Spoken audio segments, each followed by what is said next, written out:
Video caption দেখে হয়তো অনেকে ভাবছেন এক ধরে দুই পাখি ঘটনাটা কি। আসলে ঘটনাটা আমি নিজেও জানি না, দেওয়া লাগে তাই দিয়ে দিছি। তো ঘটনা হয়ে গেছে মিশন জয়পুরহাট টু ঢাকা এই কথা ঠিক আছে, এক দিলে দুই পাখি ঘটনাটা কতটুকু সত্যি জানি না। না আমি বসে বসে ভাবছি যে একটা বিশাল বড় ট্রেন আসছে, সে ট্রেনের অপেক্ষায় বসে আছে ট্রেনটা দেখার জন্য। কিন্তু অবশেষে সে যখন দেখলো ট্রেনটা আসলে একটা মালগাড়ি, বিশাল বড় বড় মাল নিয়ে বহন করে নিয়ে চলে যাচ্ছে, একটু হতাশ হয়ে গেল। সরাসরি চলে গেলাম হাতির ঝিলে। সরি এটা হাতির ঝিল না, এটা হচ্ছে কি যেন বলে আচ্ছা যাই হোক, আপনারা হয়তো অনেকেই জানেন জায়গাটার নাম কি, কমেন্টে জানিয়ে দিবেন।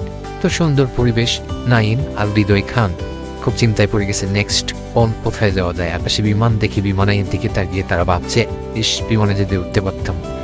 তো প্রাকৃতিক সৌন্দর্য দেখতে দেখতে আমরা প্রস্থান করলাম ওই জায়গা থেকে। জায়গাটার নাম থাই, এবং জায়গাটা কোন জায়গাটার নাম কি অনেকে জানাবেন, যারা জানেন কমেন্টে জানাবেন। এর পরবর্তী স্টেশন কোথায় সেই বিষয়ে আপনাদেরকে একটু পরেই বিস্তারিত জানাবো। অবশ্যই সেই বিস্তারিত জানার আগে হয়তো আপনারা বুঝতে পেরেছেন যে আমরা কোথায় চলে এসেছি। এইটা একটা সুন্দর একটা পরিবেশ, এখানে বসে একটু গাজিরে নিলাম। প্রচন্ড গরমে আমরা এতটাই ক্লান্ত হয়ে গিয়েছিলাম যে একটু হাঁটা চলাফেরা করবো এরকম কোনো উপায় পর্যন্ত ছিল না।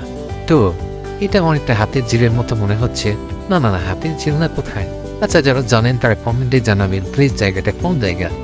তো এখানে সুন্দর মনোরম পরিবেশে নাইম আর আমি কিছুটা সময় জিরিয়ে নিলাম।